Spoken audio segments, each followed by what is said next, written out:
ஒரு நாளைக்கு நீங்க எத்தனை முறை உங்க ஃப்ரிட்ஜ திறந்து மூடுறீங்க?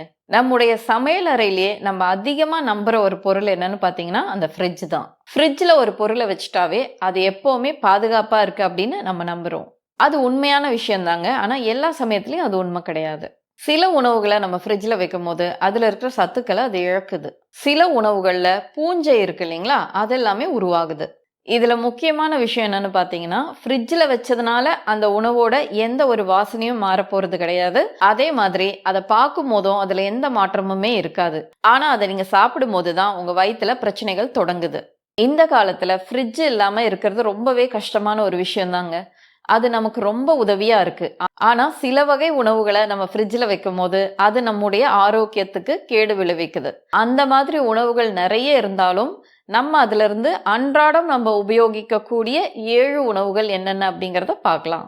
அது மட்டும் இல்லங்க, இந்த உணவுகள ஃப்ரிட்ஜ்ல வைக்கும்போது என்ன நடக்குது? அது எந்த விதமான விளைவுகள நம்ம உடம்புல ஏற்படுத்துது? சரிங்க, ஃப்ரிட்ஜ்ல நம்ம வைக்கக்கூடாது அப்படின்னா, ஃப்ரிட்ஜுக்கு வெளியில நம்ம அதை எப்படி பாதுகாப்பா வைக்கணும் அப்படிங்கிறதையும் இந்த காணொளியில பார்க்கலாம். நம்ம எல்லாருடைய ஃப்ரிட்ஜ்லயுமே தினமும் இருக்கக்கூடிய அந்த 7 உணவுகள் என்னென்ன அப்படிங்கிறத தெரிஞ்சுக்கணும்னா, ஃப்ரிட்ஜ் அப்படின்னு கமெண்ட் பண்ணுங்க. முதல் உணவு ரொம்பவே ஷாக்கிங்கான விஷயம் தாங்க. சமைச்ச சாதம். நம்முடைய தென்னிந்திய சமையலறைகள்ல வெள்ள சாதம் இல்லாத ஒரு வீடே கிடையாது. பார்ப்பதற்கு வெண்மையாகவும், மென்மையாகவும் இருக்கக்கூடிய இந்த அரிசி சாதத்த நம்ம தினமும் தான் சாப்பிடுறோம். ஆனா, சில பேர் என்ன பண்ணுவாங்கன்னா, அந்த சாப்பாடு வெந்துருச்சுன்னா, அத அப்படியே எடுத்து ஃப்ரிட்ஜ்ல வச்சுடுவாங்க. அத அடுத்த நாள் சூடு பண்ணி சாப்பிடுவாங்க. ஆனா, நம்ம ஃப்ரிட்ஜ்ல வைக்கவே கூடாத அந்த 7 உணவுகள்ல ரொம்ப முக்கியமான உணவு இந்த சாதம். அரிசியில ஒரு பாக்டீரியா இருக்குங்க. அது பேரு பெசிலஸ் சிரியஸ். இந்த பாக்டீரியா மண்ணுல இருந்தே வர்றதுங்க. நீங்க சமைக்கிறதுக்கு முன்னாடில இருந்தே இந்த பாக்டீரியா அந்த அரிசியில இருக்கும். இது உலகத்துல எல்லா இடத்துலயுமே பொதுவா இருக்கக்கூடிய ஒரு விஷயம் தான். நம்ம சாதத்தை வேக வைக்கும் போது நிறைய பாக்டீரியாக்கள் அழிஞ்சு போகுது. ஆனா இந்த பாக்டீரியா நான் சொன்னேன் இல்லைங்களா, அது மட்டும் அழியறது கிடையாது. நம்ம அரிசியை வேக வைக்கிறோம் இல்லைங்களா, அந்த சமயத்திலும் கூட இந்த பாக்டீரியா அழியாது. நீங்க வடிச்ச சாதத்தை ஃப்ரிட்ஜ்ல வைக்கும் போதும் இந்த பாக்டீரியா அழியறதே கிடையாதுங்க. ஆனா இந்த பாக்டீரியாவால உங்களுக்கு எப்ப பிரச்சனை ஏற்படுது அப்படின்னு பாத்தீங்கன்னா, இப்ப நம்ம சாப்பாடு செஞ்சு வச்சிடுறோம் இல்லைங்களா, ஆனா காலையில செஞ்சு வச்ச சாதம் மதியத்துக்கு மேல கூட நிறைய சமயத்துல நம்ம பார்த்தோம்னா தெரியும், அந்த சூடு சில இடங்கள்ல அப்படியே ஒரு வெதுவெதுப்பாவே இருக்கும். அப்படி இல்லைன்னா நீங்க சாதம் வடிச்சு வச்சிடுறீங்க, வச்சதுக்கு அப்புறமும் ரொம்ப நேரம் அது வெளியிலேயே நீங்க வச்சிட்டீங்கனாலும், அப்படி இல்லைன்னா அந்த சாதம் முழுமையா ஆறி போறதுக்கு முன்னாடியே நீங்க அதை எடுத்து ஃப்ரிட்ஜில் வச்சாலும், நம்ம சமைச்ச அந்த சாதத்தை 24 மணி நேரத்துக்கு பின்னும் கூட நம்ம சாப்பிடாமையே வச்சிருந்தோம்னா, அப்பதாங்க இந்த பாக்டீரியாவால நமக்கு பிரச்சனை ஸ்டார்ட் ஆகுது. இந்த பாக்டீரியாக்கள் பல மடங்கா பெருக ஆரம்பிக்குது. அப்பதான் இது சில டாக்ஸின்ஸ் எல்லாமே ரிலீஸ் பண்ணுது. இந்த டாக்ஸின்ஸ் அது வெளியிடுதுன்னு சொன்னேன் இல்லைங்களா, அதுக்குன்னு ஒரு பிரத்யேகமான ருசியும் கிடையாது, மனமும் கிடையாது. அதே மாதிரி அந்த சாதத்தை நீங்க ஃப்ரிட்ஜ்ல வச்சுட்டு அதை மறுபடியும் நீங்க சூடு பண்ணாலுமே கூட அது அழியறதே கிடையாது. இந்த மாதிரி பாக்டீரியாக்கள் நிறைய பெருகி அதனால டாக்ஸின்ஸ் எல்லாம் ரிலீஸ் பண்ணும்போது, அந்த சாதத்தை நீங்க சாப்பிட்டு ஒரு மணி நேரம் இல்லைன்னா 6 மணி நேரத்துக்குள்ள உங்களுக்கு வாந்தி, லூஸ் மோஷன், இல்லைன்னா அதிகப்படியான வயிற்று வலி, உடம்பு ரொம்ப தளர்ந்து போறது, இதெல்லாமே ஏற்படுறதுக்கு வாய்ப்பாகுது. நிறைய பேருக்கு வீட்டுல சாப்பிட்ற உணவுனால ஃபுட் பாய்சன் ஏற்படுது இல்லைங்களா, அதுக்கு இந்த ஒரு விஷயம் முக்கியமான ஒரு காரணமா அமையுது. சரிங்க, இப்ப அந்த பாக்டீரியாக்கள் அதிக அளவுல பெருகாம இருக்கணும்னா அதுக்கு நம்ம என்ன செய்யணும்? இப்ப நீங்க ஃப்ரிட்ஜ்ல தான் எடுத்து வைக்க போறீங்க அப்படின்னு முடிவு பண்ணிட்டீங்கன்னா, சாதத்தை நீங்க வடிச்ச உடனேயே அதை எடுத்து ஒரு பெரிய தட்டுல கொட்டி அதை ஆற வச்சிடுங்க. நீங்க ஆற வச்சு முடிச்சோடனே ரொம்ப நேரத்துக்கு அது அப்படியே வெளியே இருக்கக்கூடாதுங்க. ஆறின உடனேயே அதை எடுத்து ஒரு டைட்டான டப்பாலையோ அப்படி இல்லைன்னா ஒரு பாத்திரத்திலேயோ போட்டு நீங்க ஃப்ரிட்ஜில் வச்சுக்கோங்க. ஆனா நீங்க ஃப்ரிட்ஜில் அந்த சாதத்தை வைக்கும் போது அது முழுமையா ஆறி இருக்கணும். இதுல முக்கியமான விஷயம் என்னன்னு பாத்தீங்கன்னா, நீங்க ஃப்ரிட்ஜில் வச்ச அந்த சாதத்தை 24 மணி நேரத்துக்குள்ள நீங்க கண்டிப்பா சாப்பிட்டுடணும். அரிசி ரொம்பவே ஆரோக்கியமான ஒரு உணவு தாங்க. அதை நம்ம சரியான விதத்துல கையாளாகாத போதுதான் பிரச்சனைகள் ஏற்படுத்துது. இரண்டாவது உணவு என்ன அப்படிங்கறத நம்ம தெரிஞ்சுக்கிறதுக்கு முன்னாடி, சப்ஸ்கிரைப் பண்ணாம யாராவது பார்த்துட்டு இருந்தீங்கன்னா சப்ஸ்கிரைப் பண்ணுங்க. அப்பதாங்க நான் போடுற வீடியோஸ் எல்லாமே உங்களுக்கு உடனுக்குடனே வரும். கூடவே அந்த பெல் ஐக்கானையும் கிளிக் பண்ணிக்கோங்க. எப்படி வெள்ளை சாதம் எல்லார் வீட்லயுமே நமக்கு கண்டிப்பா இருக்குமோ, அதே மாதிரி இரண்டாவது உணவு இட்லி அல்லது தோசை மாவு. இதுவும் நம்ம எல்லாருடைய ஃப்ரிட்ஜ்லயும் கண்டிப்பா இருக்கக்கூடிய ஒரு பொருள். சரி, இப்போ இந்த மாவ எப்படி தயாரிக்கிறாங்க? அரிசி சேர்க்கிறாங்க, உளுத்தம் பருப்பு சேர்க்கிறாங்க. இது 2த்தையுமே சேர்த்து அரைக்கும்போது, இயற்கையாகவே நமக்கு அந்த ஃபெர்மென்டேஷன் அப்படிங்கிறது நடக்கிறதுனால மாவு புளிக்குது. இந்த ஃபெர்மென்டேஷன் அதுல இருக்கிற நல்ல பாக்டீரியாக்களால தான் நடக்குது. இந்த நல்ல பாக்டீரியா இருக்கிறதுனால தான் உங்களுடைய செரிமானம் சிறப்பா இருக்கு. அது மட்டும் இல்லைங்க, அந்த மாவுல இருந்து உங்களுக்கு ஊட்டச்சத்துக்கள் கிடைக்கிறதுக்கும் இந்த நல்ல பாக்டீரியாக்கள் தான் உதவியா இருக்கு. நீங்க சாப்பிடுறது இட்லியா இருந்தாலும் தோசையா இருந்தாலும் அது மென்மையா உங்களுக்கு கிடைக்கிறதுக்கும் இந்த நல்ல பாக்டீரியாக்கள் அவசியம். ஆனா இப்ப எல்லாருமே ஒரு வாரத்துக்கு அப்படின்னு மாவு அரைக்கிறதுனால அதை உடனே எடுத்து ஃப்ரிட்ஜில் வச்சிடுறோம் இல்லைங்களா? சரி, நீங்க இப்போ ஃப்ரிட்ஜ்ல எடுத்து இந்த மாவை வச்சிடுறீங்க. அதன் பிறகு அங்க என்ன நடக்குது? ஃப்ரிட்ஜுக்குள்ள குளிர்ச்சியா இருக்கிறதுனால அந்த இடத்துல இந்த ஃபெர்மெண்டேஷன் அப்படிங்கிறது நடக்கிறதுக்கு தேவையான அந்த நல்ல பாக்டீரியாக்கள் இருக்கு இல்லைங்களா? அதெல்லாமே அந்த குளிர்ச்சியான டெம்பரேச்சர்ல தடுக்கப்படுது. இதனால இந்த ஃபெர்மெண்டேஷன் அப்படிங்கிற அந்த ப்ராசஸ் நமக்கு தடையாகுது. இதனால அந்த மாவுல கெட்ட பாக்டீரியாக்கள் வளருது. இந்த விஷயங்கள் எதுவுமே நமக்கு தெரியாது இல்லைங்களா? நமக்கு தெரிஞ்சதெல்லாம் நம்ம மாவு அரைச்சோம், ஃப்ரிட்ஜில் வச்சோம். அதுக்கப்புறம் அது புளிக்கலையா? சரி, கொஞ்ச நேரம் வெளியில வச்சுட்டு சாப்பிடலாம் அப்படின்னு தான் நம்ம நினைப்போம். ஆனா அதுக்கு முன்னாடி ஃப்ரிட்ஜுக்குள்ள இருக்கும்போது என்னென்ன நடந்திருக்கு அப்படிங்கிறது நமக்கு தெரியாது. சரிங்க, இப்படி ஒரு விஷயம் நடந்துச்சு அப்படிங்கிறதே தெரியாம நம்ம அந்த மாவுல ஒரு இட்லியோ இல்ல தோசையோ செஞ்சு சாப்பிடுறோம் அப்படின்னா அப்பதான் நமக்கு அசிடிட்டி பிரச்சனை உண்டாகுது. அது மட்டும் இல்லைங்க, இட்லி தோசை எது சாப்பிட்ட பின்னாடியுமே வயிறு ரொம்ப கல்லு மாதிரி இருக்கிற அந்த உணர்வும் சில பேருக்கு ஏற்படும். சில பேருக்கு புளிப்பா ஏப்பம் வந்துட்டே இருக்கும். இது எல்லாமே அந்த மாவு சரியில்லை அப்படிங்கிறதுனால ஏற்படுறது கிடையாதுங்க. அந்த மாவுல இயற்கையா நடக்க வேண்டிய அந்த ஃபெர்மெண்டேஷன் ப்ராசஸ் இருக்கு இல்லைங்களா? அந்த விஷயம் நீங்க ஃப்ரிட்ஜில் வச்சதுனால தடைப்பட்டு இருக்கு. இதனால தான் இந்த விளைவுகள் எல்லாமே உங்களுக்கு ஏற்படுது. சரிங்க, இந்த பிரச்சனை ஏற்படக்கூடாது, மாவு சரியா நமக்கு ஃபெர்மெண்டேஷன் நடக்கணும் அப்படின்னா அதுக்கு என்னென்ன செய்யணும்? நீங்க மாவு அரைச்ச பின்னாடி ஒரு 8 இல்லைன்னா ஒரு 10 மணி நேரம் வெளியே வச்சிடுங்க. அப்போ ப்ராப்பரா ஒரு ஃபெர்மெண்டேஷன் நடந்துடும்.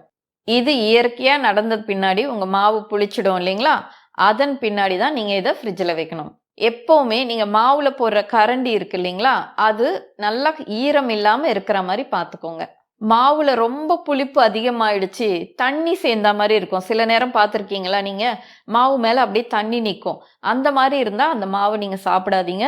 அதை தூக்கி போட்டாலும் பரவாயில்ல, யாருக்கும் கொடுக்காதீங்க. 3வது உணவும் நமக்கு கொஞ்சம் அதிர்ச்சியா தாங்க இருக்கும். ஏன்னா நம்ம எல்லாருமே செஞ்சுட்டு இருக்கிற தவறு தான் இது. சாம்பார் பொடி, கரம் மசாலா, சிக்கன் 65 பவுடர், இந்த மாதிரி எந்த வித மசாலா பவுடர் வாங்கினாலும் நம்ம உபயோகிச்சுட்டு மிச்சத்தை அப்படியே ஃப்ரிட்ஜில் வைக்கிற பழக்கம் நிறைய பேருக்கு இருக்கு. பொதுவாகவே நம்ம எல்லாரும் என்ன நினைக்கிறோம்னா, இந்த மாதிரி மசாலா பொருட்கள் எல்லாமே ஃப்ரிட்ஜில் வச்சா அது நல்லா ஃப்ரெஷ்ஷாக இருக்கும் அப்படின்னு நினைக்கிறோம். ஆனா அது ரொம்பவே தவறானதுங்க. நீங்க இந்த வகை மசாலாக்களை ஃப்ரிட்ஜில் வைக்கும் போது என்ன ஆகுது? எப்பவுமே ஃப்ரிட்ஜில் ஒரு ஈரப்பதம் இருக்கும் இல்லைங்களா? அந்த ஈரப்பதம் இந்த மசாலாக்களை பாதிக்குது. அடுத்த ஒரு பிரச்சனை என்னன்னா, மற்ற உணவுகள்ல இருந்து வர அந்த மனம் இருக்கு இல்லைங்களா? அது எல்லாமே இந்த மசாலாக்கள்ல கலக்குது. அடுத்து உங்களுக்கு என்ன பிரச்சனை வரும்னா, அதுல ஃபங்கஸ் ஃபார்ம் ஆகிறது, பூஞ்சைகள் இதெல்லாமே உருவாகிறது. இந்த மாதிரி மசாலாக்களை உபயோகிச்சு நம்ம செய்யற அந்த உணவு வகைகளை தொடர்ந்து நம்ம சாப்பிட்டுட்டே வந்தோம்னு வச்சுக்கோங்களேன், அப்போ உங்களுடைய எதிர்ப்பு சக்தி பாதிக்கப்படுது, அலர்ஜிகள் உண்டாகுது, மூச்சு விடுறதுல பிரச்சனைகள் ஏற்படுது. அது மட்டும் இல்லைங்க, அந்த மசாலாக்களுக்குன்னு இருக்கிற ஒரு தன்மைகள் இருக்கு இல்லைங்களா? அது எல்லாமே அது இழக்குது. சரிங்க, அப்ப மசாலாக்களை எப்படி ஸ்டோர் பண்ணணும் அப்படிங்கறத நம்ம பார்க்கலாம். எப்போதுமே நல்லா டைட்டா இருக்கிற டப்பாக்கள்ல போட்டு வைங்க. அதன் பிறகு உங்களுடைய சமையல் அறையிலேயே இருக்கக்கூடிய அலமாரிகள்ல அதை வச்சிடுங்க. சூடு அதிகமா படுற இடங்கள்ல வைக்காதீங்க, கொஞ்சம் தள்ளி வச்சிடுங்க. எப்பவுமே உலர்ந்த ஸ்பூன்களை மட்டுமே உபயோகிங்க. ஈரம் இருக்கிற ஸ்பூனை யூஸ் பண்ணாதீங்க.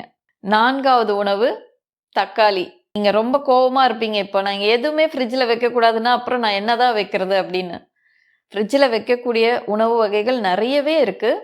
இதெல்லாம் நம்ம தெரியாம தான் வச்சுட்டு இருக்கோம். இனி தெரிஞ்சுக்கிட்டா அதுக்கேற்ற மாதிரி சில பழக்க வழக்கங்களை நம்மளால மாற்ற முடியும் இல்லைங்களா? அதுக்காக தான் இதெல்லாம் நான் சொல்றேன். தக்காளி எல்லாம் ரொம்பவே உயிரோட்டம் உள்ள ஒரு காய்கறிங்க. அதை நீங்க பறிச்சதுக்கு அப்புறமே கூட அது சுவாசிச்சுட்டே தான் இருக்கும். ஆனா ஃப்ரிட்ஜ்ல நம்ம தக்காளிய வைக்கும்போது, அந்த குளிர்ந்த தன்மை இருக்கு இல்லைங்களா? அதனால இந்த தக்காளியோட செல்லோட சுவர்கள் இருக்கு இல்லைங்களா? அது எல்லாமே டேமேஜ் ஆகுது. நீங்க கவனிச்சு பார்த்திருந்தீங்கன்னா நல்லா உங்களுக்கு புரியும்.